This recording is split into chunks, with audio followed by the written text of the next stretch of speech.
So, I've been being asked a lot recently to talk about For Honor's future and the whole Year of the Harbinger thing that UB teased to us about a month ago. But I've waited hoping that maybe we get a little more info on what's to come next year.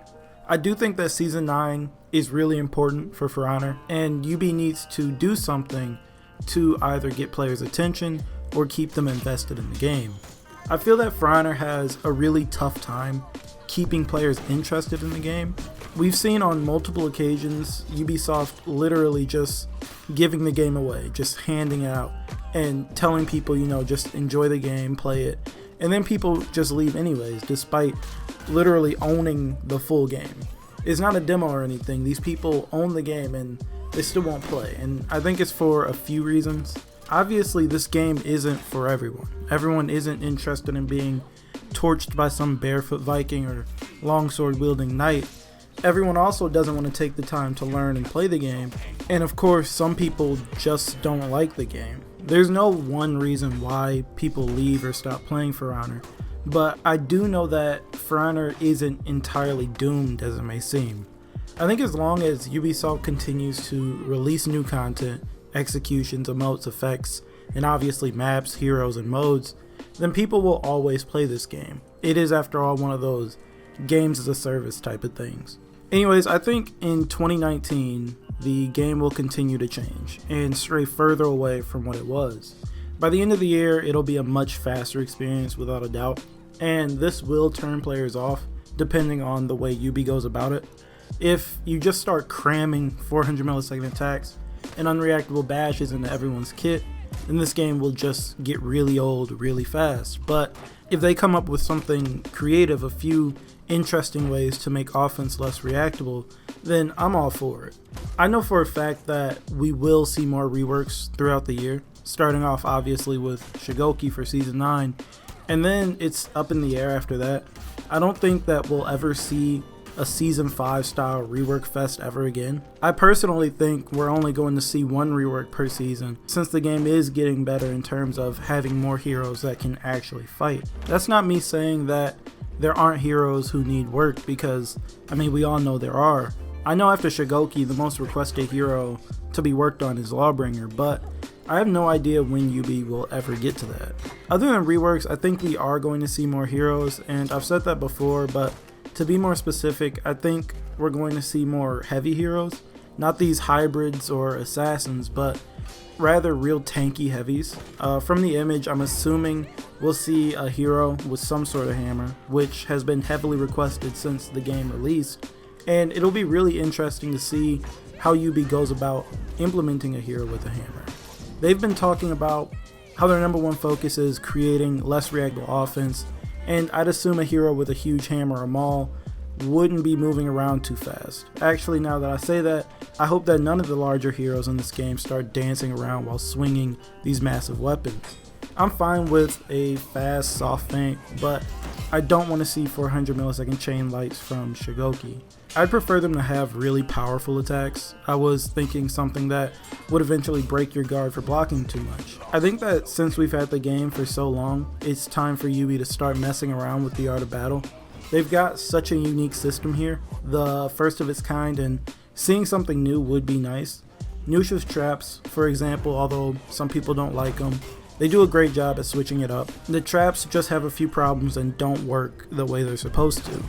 I am afraid though that by introducing a slower, more powerful hero into the game without some sort of gimmick or fast attack would just be a disaster, as players have learned how to defend themselves. I'd love to see this unparryable, unblockable that force you to dodge, but that would cause a lot of problems in team fights. I just think it'd be pretty cool to have this unblockable, unparryable, high risk, high damage, feintable top heavy. UB did basically say though that they don't have any plans on adding anything like this into the game though. The name Year of the Harbinger sounds like they're not just going to focus on one hero though. Sure, the titles for seasons 2 through 4 all had something to do with the heroes being released, but a full year does sound like something more grand. I've seen a few of you guys mention that it could be a brand new class of heroes, and that sounds like a pretty good guess to me. There's 4 seasons in a year, so maybe one Harbinger hero for each faction, 1 per season. Each faction will get their own hero who plays differently than the rest of the heroes in the game right now, all of them having some sort of blunt heavy weapon. I think this would excite people. I think people love the existing factions already, the Knights, the Vikings, and the Samurai. I don't know how people really feel about the Wulin, but I know people love the OG3. Someone from the outside looking in who dropped For Honor may see that the Knights are getting this huge, heavily armored hero with a 2-handed hammer and an entirely new way to play, and they might be interested in the game again. Or maybe they see a mythic Viking with a hammer or 2-handed double-sided axe or something. I'm not entirely sure what the Samurai would use, but still, I think people would be a lot more interested in those heroes over the Wulin. As I said before, the Wulin heroes, they're cool. I think they're interesting heroes for the most part, although personally, I'd rather have seen someone else, but maybe the Wulin tie into the story that For Honor is trying to tell. Speaking of stories, I don't think that the Year of the Harbinger will have any sort of single player DLC. I don't think the story is the selling point of For Honor. Plus, they just released arcade mode, which isn't the worst thing in the world, but still didn't take anyone's breath away. I think For Honor will never touch a single player campaign again. I don't see it happening for a game that's almost 2 years old. For Honor is a multiplayer first game anyways, but we are talking about Ubisoft here, so maybe they release something to introduce the Wulin into the faction war while creating a way to release 2 more Wulin heroes or something.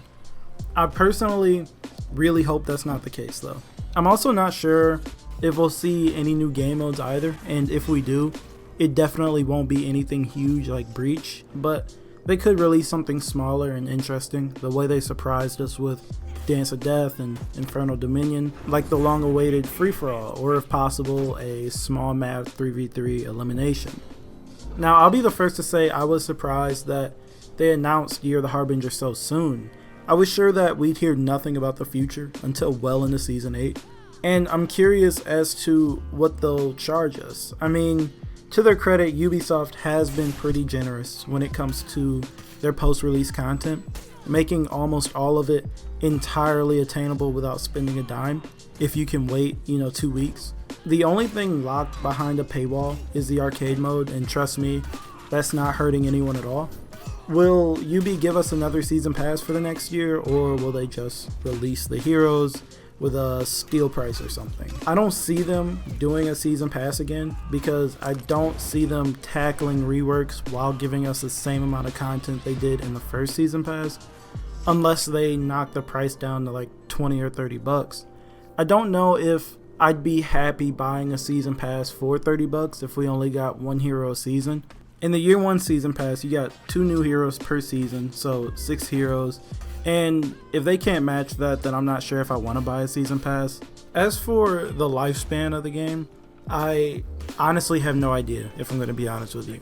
We don't know how well the game sells. We don't really know how many active users are on console or how many people are really playing on PC.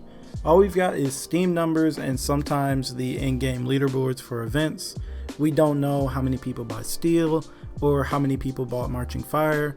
We don't really have too much to go off of. I think as long as people still support the game financially, For Honor will continue to be supported, but again, we don't really know anything. Things around For Honor do seem a little bleak, and UB could really make things a lot better by speeding up. Personally, I think that the end of 2019 will be the end of this level of support for For Honor, and by then we'd have heard something about another title, but even by then I don't think that the game will totally die. To the commenters who show up to every video and ask why I still cover a dead game, I don't really know what you consider dead, but it's not For Honor. Sure, For Honor is on a decline, but it's by no means dead. There are still tons of people who play this game and a surprising amount of content creators around, although it's looking like that'll change pretty soon since a lot of us are really expressing our frustrations with the game. Not only with the game, but the way UB is handling it. And I'm not going to name anyone directly, but I wouldn't be surprised if really soon we start seeing some notable For Honor streamers and YouTubers moving on to something else. Now, with Year of Harbinger, we'll have to wait and see what Ubi has in store. They're in a really interesting position. Will they double down on updating the game, or will they focus almost solely on releasing new content? Who knows? I think towards the end of the season, we'll hear a lot more, but maybe it'll just be more battle outfits or something. Anyways, that's all I got for this video. I just wanted to talk about something a little different today that wasn't surrounding balance, and a few of you guys have asked me to cover this, so I figured today's the day. Sorry the video came out a little later than usual, and for me not posting these past couple of days. I've been playing a lot of Fallout 76 recently, and will be playing a lot of Red Dead Online in these next couple of days, but I'll still try to post at least 2 more For Honor videos this week, along with a video that's much different from the rest, so I'd really appreciate if you guys checked it out. Anyways, I do want to hear your opinion on this, so talk to me down in the comments. What do you think Ubi will bring to the table with Year of the Harbinger? Do you think it'll be new heroes, new story content, or just battle outfits? And as always, if you liked the video, feel free to leave a like and stuff, and I will talk to you guys in the next video.